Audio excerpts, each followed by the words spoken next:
on camera, you're on camera. And welcome to Montenegro. We have made it, reunited with Mr. James Kerwin. Hello. He's been up for a long time. I've actually been up since 5 a.m. I flew to Vienna and then here, but yeah, we're off on a new adventure, scouting Montenegro, and it all starts right now. Let's go!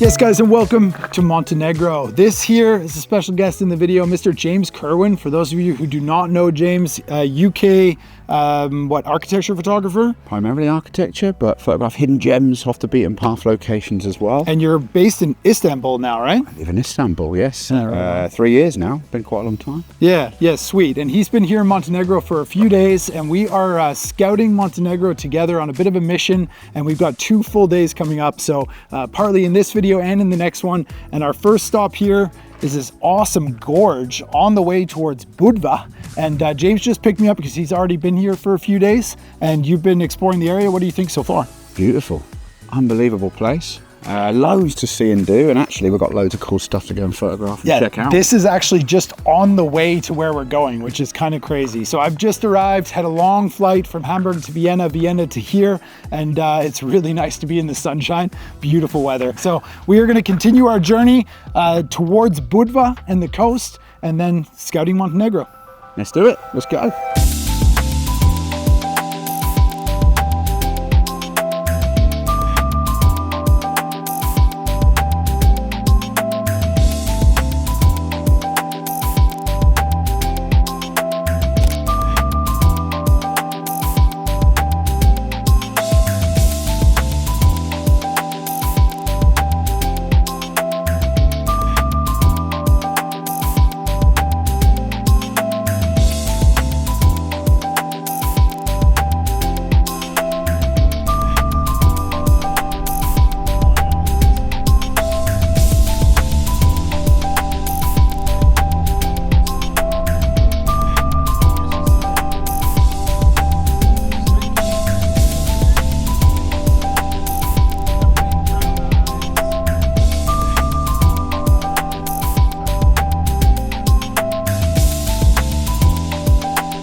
Guys, we have made it to Kotor, Montenegro. Look at this view. It's a bit hazy at the moment, but I mean, we can see for miles. This is the Mediterranean Sea, and then heading off that way towards the sun is the border with Croatia. And then about only like an hour's drive across the border is Dubrovnik, which is where Game of Thrones was filmed and a really popular tourist attraction here in Europe. So Kotor, Montenegro, giant fjord. It's a beautiful, beautiful location. And this is where we're going to be scouting this whole area that you can see all the way down that way, all the green, all the islands. There's a lot of hidden locations that we're going to be trying to scout and hopefully find some really, really unique photographs. So this is a great overview of the whole area. And yeah, welcome to Kotor, Montenegro.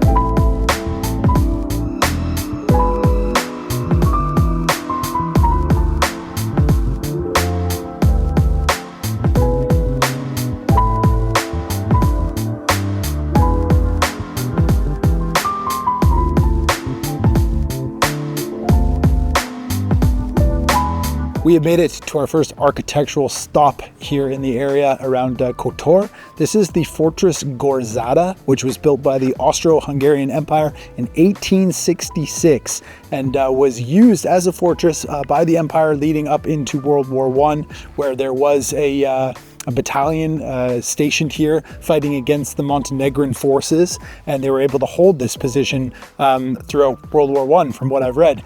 And it sounds like it was still even used as a fortress up until the 1990s by the Yugoslav army as like kind of a storage facility and a station for the army.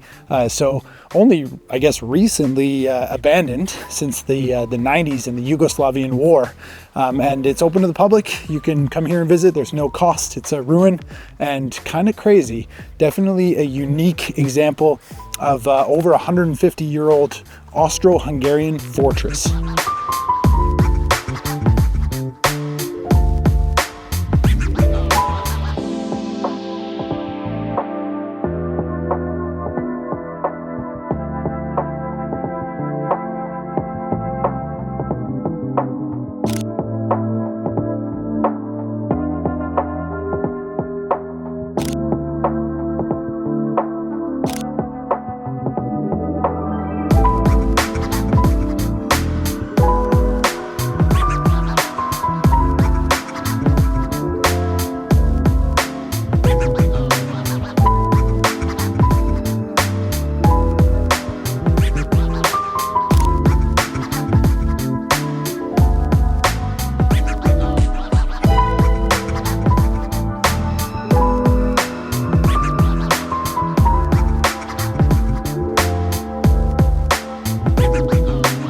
All right, we are on top of the fortress now, and we just have a stunning view. It is absolutely beautiful up here. Super calm, almost no wind, and you've got just this incredible view towards Kotor, and then on this side is Tivat. And this is actually the top of the fortress, and this is where the old gun turret is. And apparently this was one of the biggest gun turrets that was still in operation, up past World War I. So that's according to Wikipedia.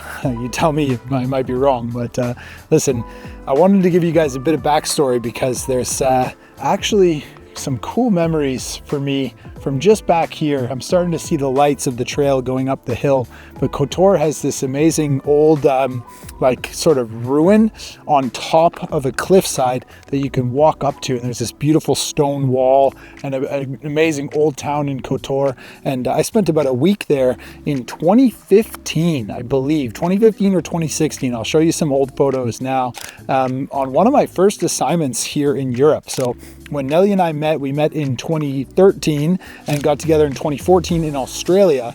And then she wanted to finish university back in Germany. So I came with her, sort of chased love, hopeless romantic, and came to Europe. And I'd never been to Europe at that point. I'd been to like over 50 countries and never been to Europe. So came here and started traveling right away. And that year I went here to Montenegro, right here to Kotor, and just have some amazing memories of this beautiful part of the Mediterranean and of Europe. So nice to be back, nice to be exploring for a couple days. So you guys are in for a treat. In the next video, we are going to scout some hidden photo locations in the Kotor Bay, and I think you are going to be pleasantly surprised because there are a lot of really cool spots here, some of which James has already found, some of which we've researched and we are going to try and find. So that is all coming up in the next video. As always, thank you for watching, and stay tuned. It's going to be a good one.